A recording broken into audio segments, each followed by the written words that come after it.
시청자 여러분 안녕하십니까. 24시 클럽 이경락입니다. 오늘 여러분들과 함께할 주식왕 특강 담대하라라는 주제를 가지고 이야기 드리도록 할게요. 지금 2400포인트 오르고 나니까 최근에 개인 투자가들이 인버스를 많이 진행한다라는 분들이 계시는데요.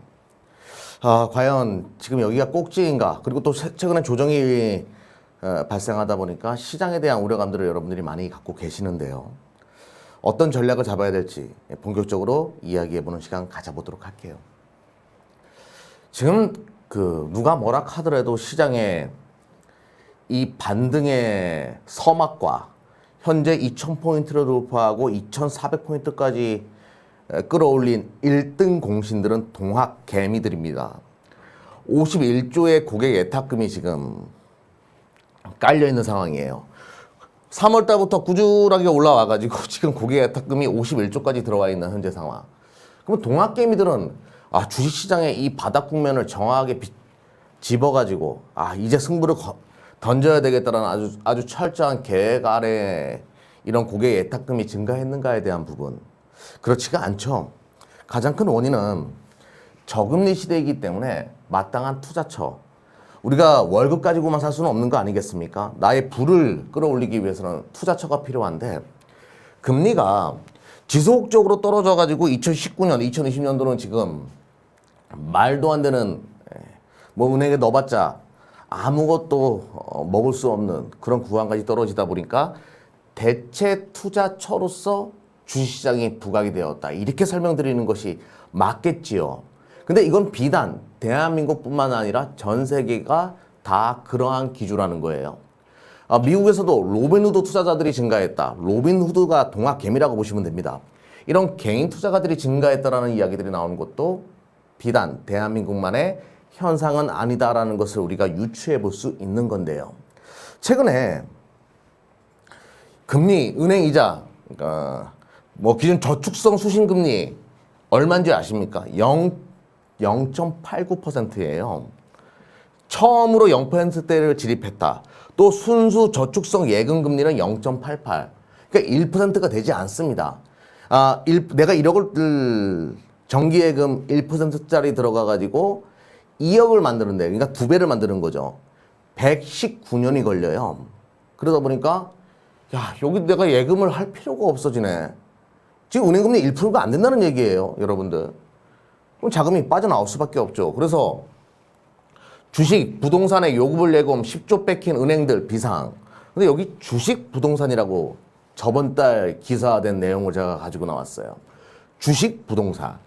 근데 부동산은 정부 규제도 굉장히 심화되고 있고 여러분들 다 아실 거예요. 출생아 수 및 사망자 수 추이를 본다라고 하더라도 2017년도부터 출생자 수가 사망자 수보다 월등히 떨어지기 시작했고 그 괴리율은 그러니까 격차는 지속적으로 사망자 수가 큰 폭으로 증가하는 추세로 바뀌었어요. 우리는 그거를 인구 절벽이라고 하는데 이 인구 절벽 시대에 장기적으로 바라봤을 때 부동산이 과연 맞는가? 그렇지가 않겠지요, 여러분들. 결과론적으로 주식시장으로 자금이 들어오는 것은 당연한 현상이고요. 이것은 바르고 올바른 선택이다라고 저는 자신 있게 설명을 드릴게요. 그럼 이 기회를 여러분들이 어떻게 해야 될까요? 잘 살려서 크게 나의 부를 구축하고 여러분들 대한민국의 부가 됩니다. 대한민국 GDP를 최대한 끌어올리는데 철저한 준비를 하셔가지고 제대로 공부하시고 제대로 투자하셔야 된다는 거예요. 꼭 기억해 두시고 그러면 지금 주식시장으로 자금이 들어오는 것은 어쩔 수 없이 자금의 흐름상 우리가 이해를 해본다라고 하더라도 당연히 발생할 수밖에 없는 현상이라는 것을 인정하고 지금 주식시장을 바라보자는 거죠. 또 하나 기관 투자가들의 입장에서 한번 보자고요. 많은 분들이 저한테 이런 말씀을 하세요. 대한민국은 게임들만 노는 판이지 기관들은 안 산다. 근데 기관들 최근에 들려오는 이야기도 좀 잠깐 들어보도록 할게요. 국고채 3년물, 그러니까 주식시장보다 채권시장이 월등히 큰 시장이에요. 근데 대한민국 국고채 3년물 보게 되면 이자가 계속 줄어들었어요. 이자가 줄어들었다는 얘기는 다른 말로 뭐죠? 여러분들? 그렇죠. 가격이 많이 올라갔다는 얘기예요. 채권 시장에서 더 이상 가격이 올라갈 데가 없으니까 좀 팔아야 되지 않을까? 채권을 줄여야 되지 않을까라는 분위기가 만들어져요. 지금 최근에 금 가격 뜨고 은 가격 뜨고 유가도 안정화되기 시작했죠. 인플레이션 우려감이 계속 발생하고 있습니다. 그러면 언젠가는 금리 인상을 하겠네라는 분위기가 만들어져요.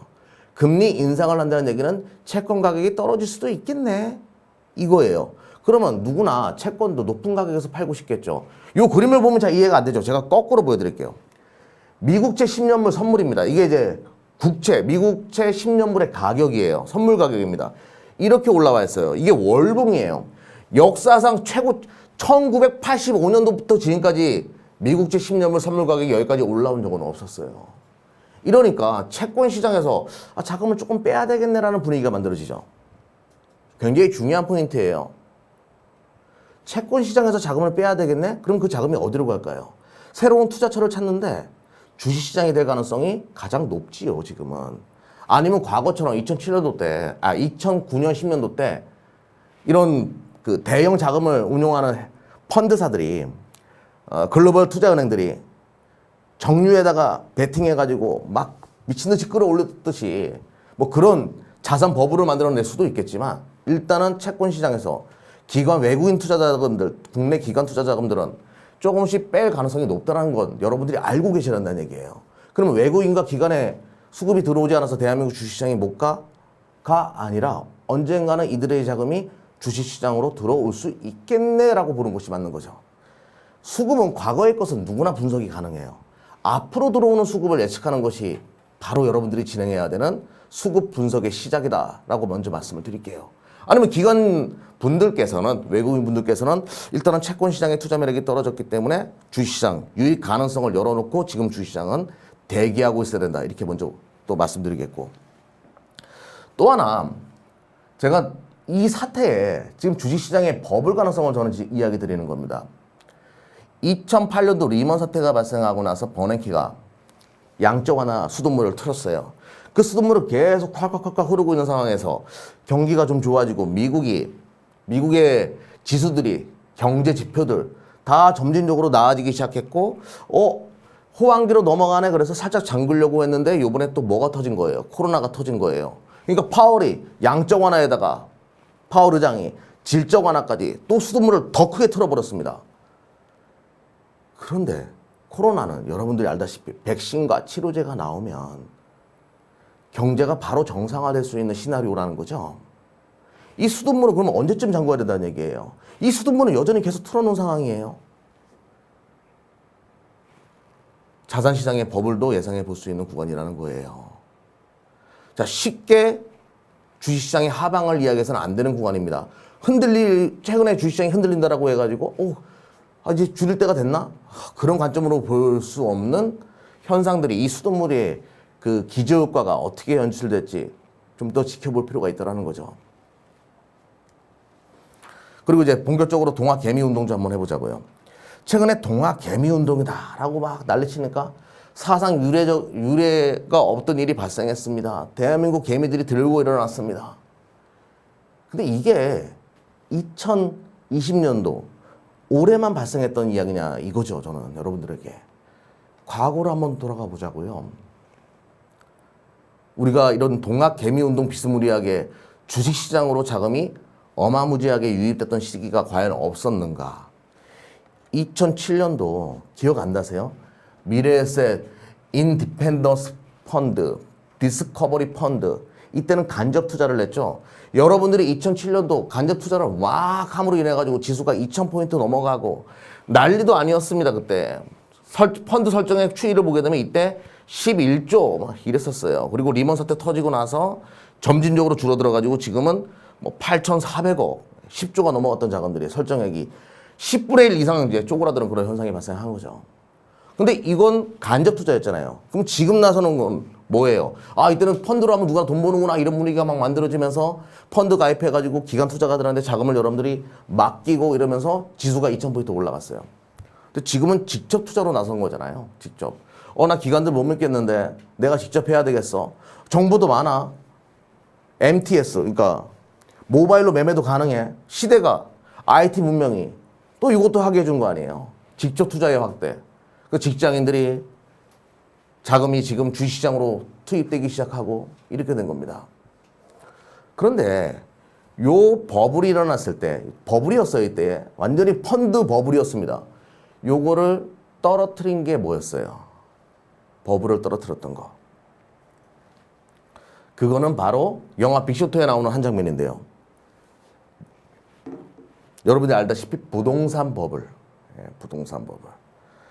부동산이 그때는 집주인이 개 이름으로 대출을 받았어요. 이 영화 보셨어요? 영화 빅쇼트? 한번 주말에 시간 내시는 분들은 한번 보십시오. 이 영화를 보게 되면 버블이 어떻게 형성되는지가 잘 나와요. 한 사람이 집을 세 채, 네 채 막 가지고 있고요. 모기지 채권으로 집을 구매하는 게 너무 쉬우니까 심지어 개 이름으로, 자기 이름도 아니고 개 이름으로 대출을 받아가지고 집을 살 수 있었던 그 시대예요. 2007년, 2008년도. 버블이죠. 그래서 모기지 채권의 그 문제점이 드러나기 시작하면서 미국 시장이 자산 붕괴, 금융 자본에 대한 또 어떤 신뢰성이 무너짐으로 인해 가지고 폭락이 이뤄지고 리먼 은행이 부도가 나고 뭐 이런 상황이 벌어졌던 거죠. 아무튼 그때 버블은 부동산이었어요. 미 시장의 부동산. 대한민국은 또 주식시장이 그때 버블이었죠. 그리고 나서 버블이 또 뭐가 발생했는지 기억나십니까? 2009년. 자, 양적 완화했어요. 시장에 자금을 쫙 뿌려놨었습니다. 그럼 그 자금들이 또 주식시장이나 경제 회복에다 써야 되는데 그 뿌려놓은 양적 완화 자금들이 어디로 들어갔어요? 국채를 통해 가지고 대출을 받아가지고 또 어디를 투자했습니까? 정유. 기름 가격에다가 투자은행들이 베팅을 막 해요. 미국 정부가 나서가지고 그 뭐 막으려고 막 난리치죠. 아니 양적 완화 해줬더니 니들 이런 식으로 하는 거야. 오바마가 막 싸우잖아요. 그때 금융자본들과 투자은행들과. 그때 또 정유가 또 버블이 나요. 그러면 이제 부동산 한번 버블 났죠. 정유 버블 났어요. 요번에도 이제 양적 완화, 질적 완화 했어요. 뭐 하나 버블이 날 거란 말이죠.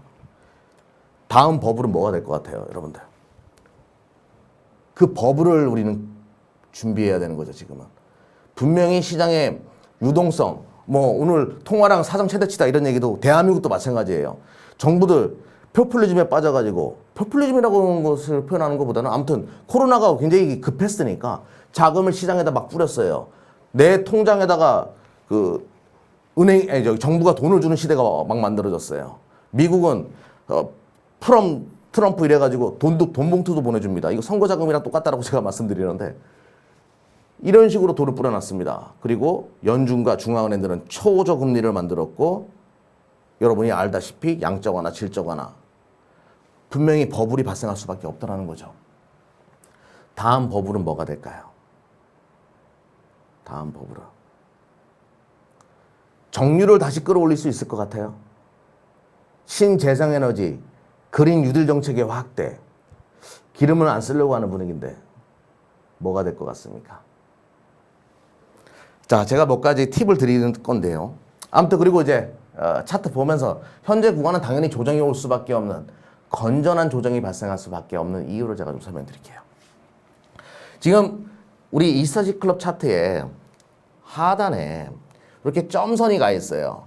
이게 ADX 기준으로 DMI 플러스 ADX 기준으로 용어는 나중에 여러분들이 찾아보시면 되는 거고 이 지표는 60선 이상이 오게 되면 시장은 과열이에요. 근데 빨간색 선 DI 플러스입니다. 요 선이 60선까지 올라왔어요. 그러면 제가 요번에 지난 방송에서도 이런 얘기를 했어요. 기간 조정은 불가피하다. 기간 조정은 불가피하다라고 말씀을 드렸습니다.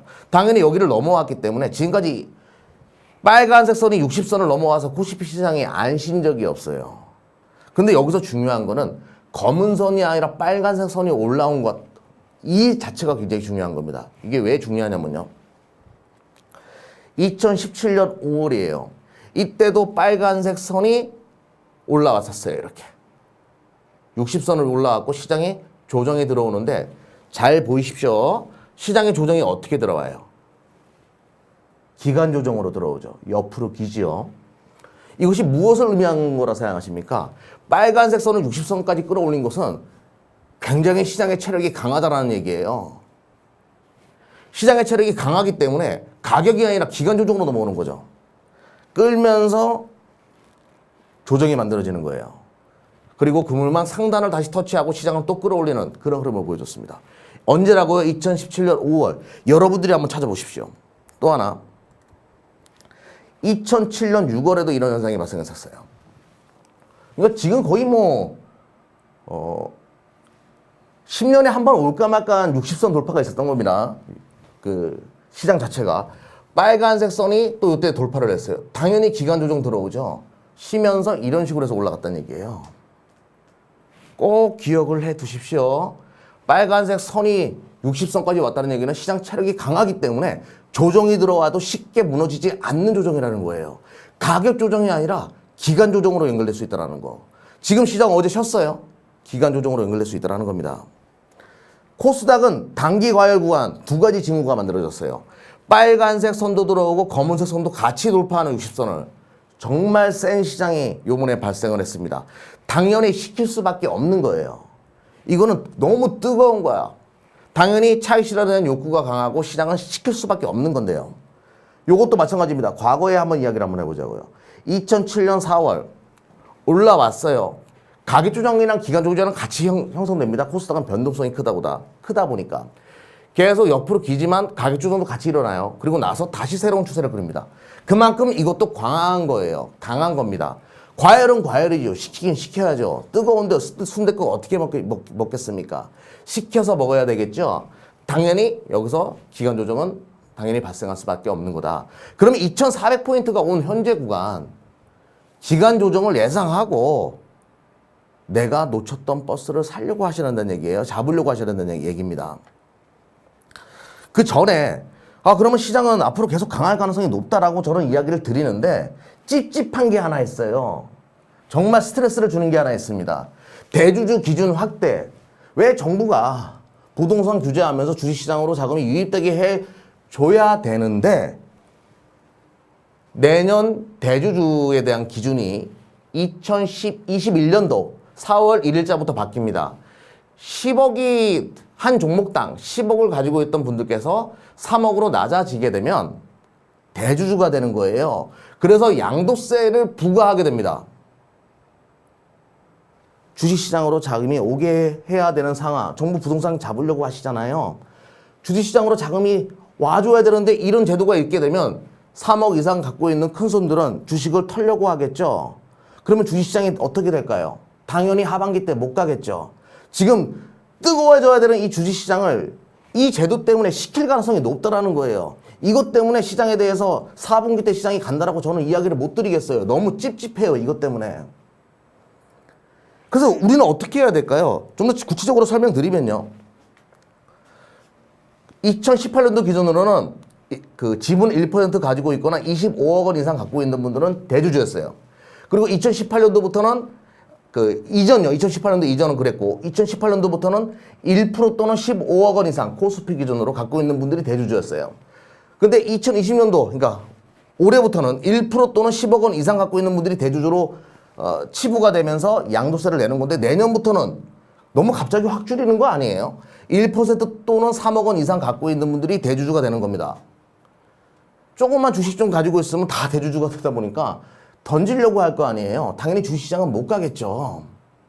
외국인들은 15억 원이에요. 근데 대한민국 사람들은 3억 원이야. 이거 너무 형평성의 차이가 있는 거 아니겠습니까? 국민청원 게시판 들어가셔가지고 현행 세법상 그 청와대 국민청원란이에요.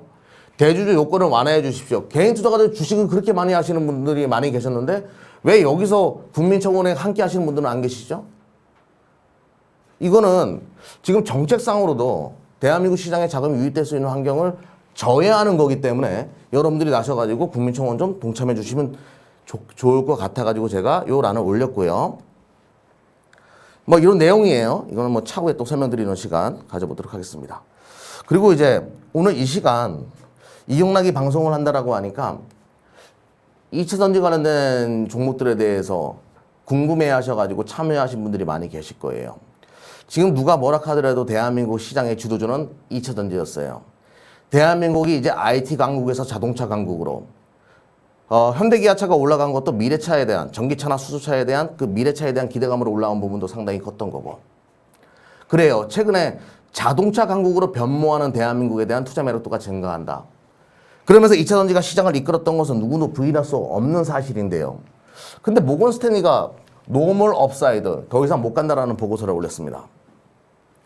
이 내용을 한 번이라도 여러분 좀 읽어보셨으면 좋겠는데 내용을 짧게 설명드릴게요. 테슬라가 배터리 데이 때, 그러니까 9월 22일 날 새로운 배터리를 만들어냈을 때 과연 대한민국 배터리 산업에 대한 투자 매력이 높아지는가, 뭐 이런 내용이에요. 그리고 지금 성장성 대비해가지고 너무 빨리 주가를 끌어올렸다, 뭐 이런 내용인데 과연 우리가 테슬라의 배터리 데이를 그렇게 두려워해야 되는 것인가에 대해서 저는 첫 번째 의구심을 이야기할게요. 먼저 주식시장에 이렇게 올라오고 대한민국의 대장주가 2차 전지였고 이 부분을 다시 한번 모건 스탠리가 각인시켜줬고 모건 스탠리는 2차 전지 관련된 종목들을 많이 못 샀다라는 생각이 좀 들더라고요. 아무튼 당신의 패를 알게 해주셔서 땡큐합니다. 그 내용을 잠깐 보도록 하죠. 먼저 전기차 시장에 대해서 성장성을 너무 빨리 끌어왔다라는 그 내용에 대해서는 저는 이렇게 설명을 드릴게요. 지금 전기차 전 세계 자동차 100대가 돌아다닌다라고 하면 3.3대가 전기차예요. 이 시장의 성장성에 대해서 물음표를 가질 필요는 없을 것 같아요. 앞으로 10%, 20%, 30%, 40%, 50% 지속적으로 전기차는 내연기관 차량이 차지하고 있었던 그 점유율을 뺏어갈 겁니다. 앞으로 10배, 20배 성장할 수 있는 시장이라는 것은 부인할 수 없어요. 만약에 지금 길바닥에서 제가 오늘 전기차 한 2대 이상만 봤다라고 하더라도 저는 전기차가 성장성이 멈췄다라고 이야기했을 수도 있어요. 하지만 저는 오는 동안에 한 대도 못 봤어요. 전기차. 출근하는 길에. 여러분들, 전기차는 아직까지 대중화되지 않았기 때문에 그 성장성이 높은 거예요. 어떤 분들이 저한테 이러더라고요. 주변에 전기차 사는 사람도 하나도 없는데 무슨 전기차야. 그러기 때문에 사야 되는 거예요. 그러기 때문에 성장성이 높은 거고요. 꼭 기억해 두셨으면 좋겠고 아직까지 갈 길이 멀다. 3.3% 2022년도 뭐 2023년도 25년도 됐을 때 과연 몇 프로가 돼 있을 거라고 생각하십니까? 한번 그 부분도 생각해 보셔야 한다는 얘기죠. 그리고 그 최근에 한국경제신문에서 나온 건데 기사인데 정말 재밌게 잘 봤어요. 기자님 정말 잘 쓰시더라고요. 전기차 배터리는 제2의 반도체가 될 수 있을까라는 주제였어요. 거기서 내용을 보시다 보면 지금 많은 기관 투자가들이 찝찝해하는 게 뭐예요? 테슬라의 내재화, 배터리 내재화. 테슬라가 내재화 시켜가지고 또 테슬라가 CATL이랑 중국의 CATL이랑 같이 쿵짝이 맞아가지고 배터리를 만들어내게 되면 대한민국 배터리 3사들 미래 전략이 먹구름이 낄 수 있다. 이거잖아요. 이겁니다. 근데 제가 과거에 이 이야기 드린 적이 있었죠. 중국의 CATL 같은 경우에는 리튬 인산철이다.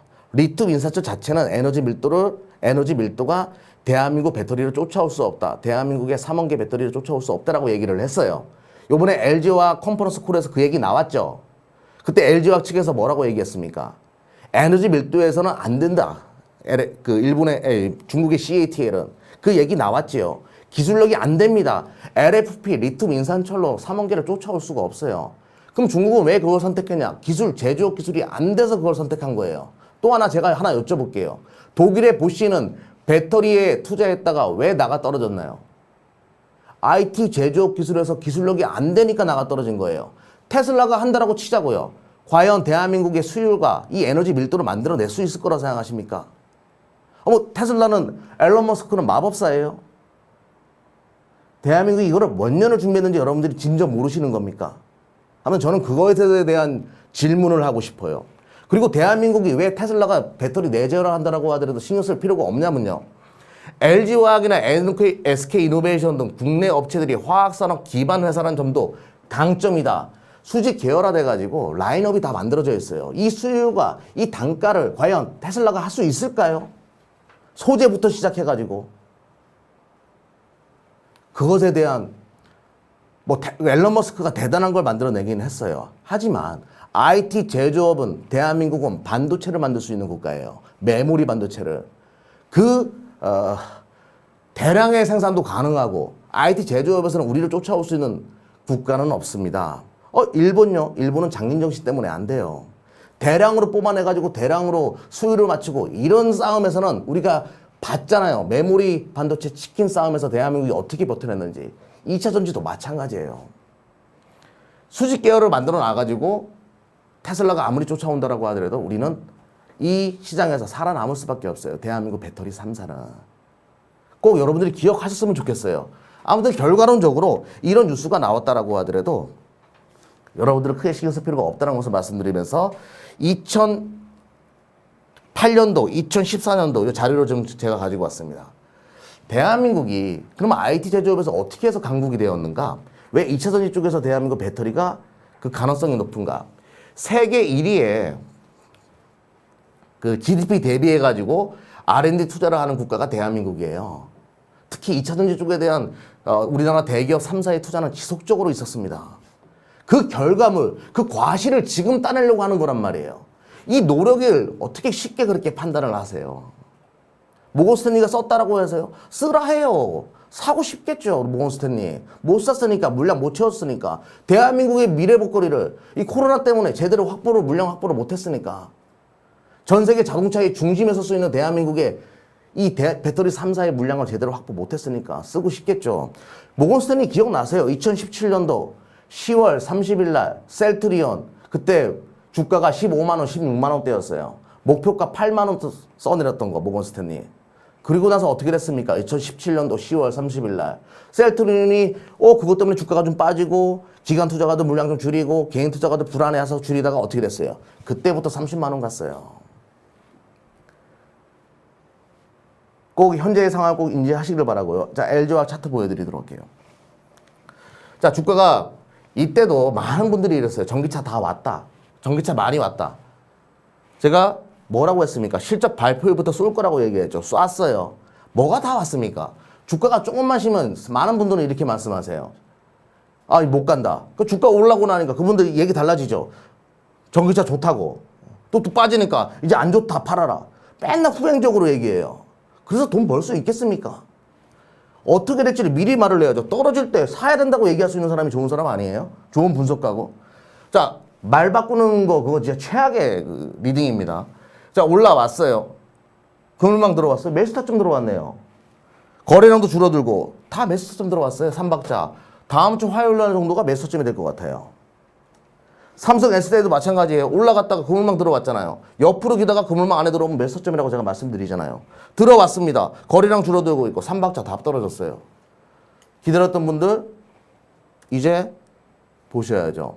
그리고 모건 스탠리의 이번 보고서를 통해서 저는 더 확신을 가졌어요. 2차 전지가 주도주라고. 지금 2차 전지가 여러분들 주도주의 조건을 알고 계시죠? 모건 스탠리의 패를 저는 정확하게 읽을 수 있었습니다. 왜 제가 이 보고서에 대해서 더 긍정적으로 생각하냐면요. 주도주는 뭐가 붙어줘야 돼요? 여러분들. 실적이 붙어줘야 돼요. 실적이 붙지 않는 주도주는 주도주가 아니에요. 그냥 테마지. 근데 LG화학 2분기 실적 좋았죠. 제가 3분기 실적 LG화학 2차 전지 사업 분야예요. 또 이상한 거 오해하지 마시고 2차 전지 사업 분야에서 LG화학이 2분기 때 얼마였어요? 영업이익이 1,500억이었어요. 3분기 때 얼마일 것 같아요? 미리 말씀드릴게요. 3,000억 넘어갑니다. 3,500억 정도 추정해요. 실적이 받쳐주면서 기대 심리가 있는 상태에서 실적이 받쳐주면서 올라가죠. 이거는 여기서 멈추지 않아요. 자, 내가 그동안 2차 전지를 못 잡았다 하시는 분들은 지금이 기회예요. 모건 스탠리가 빼줬습니다. 벤자민 버튼의 시간은 거꾸로 간다. 시간을 되돌려 준 거예요. 지금부터 2차 전지 공부를 하셔가지고 분석을 하셔가지고 좋은 종목 사는 전략 너무너무 좋아요. 다 매수 맥점에 들어왔기 때문에. 이것만 기억하십시오. 2019년 주도주 KMW 8배 갔어요. 뭐 때문에 갔죠? 5G. 그래요. 5G는 성장성이 있는 거예요. 거기에 뭐가 붙었죠? 실적이 붙었죠. 실적 적자에서 대규모 흑자 전환했어요. 주가가 8배 갔어요. 실적이 무조건 붙어줘야 됩니다. KMW처럼. 2018년 주도주, 17, 18년 주도주 사막 콘덴서 10배 올라갔습니다. 2년 동안. 얘는 뭐 때문에 올라갔죠? MLCC에 대한 성장감, 자동차 전장 시대에 대한 기대감, 플러스 뭐예요? 실적이에요. 실적이 받쳐주면 가는 거예요. 근데 실적이 이 정도까지 성장하는 그런 산업을 보셔야지 주도주를 잡는 거예요. 그런데 여러분들, 내후년에 좋아질 거예요. 그럼 무슨 의미가 있어요? 내후년에 투자하면 되잖아요. 지금 올해 실적이 좋아지는 것을 선택하셔야 된다고요. 2020년도 실적이 가장 크게 증가하는 섹터가 뭐가 될까요? 2차전지예요. 그게 주도주예요. 2021년도는 내년에 실적이 가장 좋아지는 섹터를 선택하면 되는 거죠. 주식 별거 아니에요. 이것만 기억하시면 여러분들 성장 기대감 플러스 무조건 실적이라는 증거물이 있는 거, 그의 실적이라는 증거물이 따라붙는 거, 그것만 선택하시면 여러분들 그의 주도주를 잡을 수 있습니다. 한국형 워렌 버핏이 되기 위해서는 이 공식을 꼭 기억하셔야 돼요. 성장 기대감, 실적이라는 증거, 그리고 종목수는 워렌 버핏처럼 많이 가지고 가시면 안 돼요. 최소의 조금으로 워렌 버핏처럼 최소의 종목으로 대응해야 된다는 것을 강조드리겠습니다. 2,400포인트 올라오고 나서 많이 힘드실 거예요. 고민도 많으실 거고. 그리고 또 하나, 2차전지 하시는 분들은 더욱더 고민이 많으실 겁니다. 나 수익이 많이 났는데 이제 샴페인을 터트려야 될까 말아야 될까. 네, 그런 분들 너무 고민하지 마시고요. 일요일 날 저녁에 또 자세하게 또 공개 방송을 통해서 자세하게 이야기 드리도록 하겠습니다. 자, 오늘 고생 많으셨고요. 주말 연휴 잘 보내시기를 바랍니다. 또 주식시장 너무 걱정하지 마시고요. 기간 조정이 올 수밖에 없다라고 말씀드렸습니다. 기간 조정. 편안한 주말 보내십시오. 지금까지 24시 클럽 이경락이었습니다.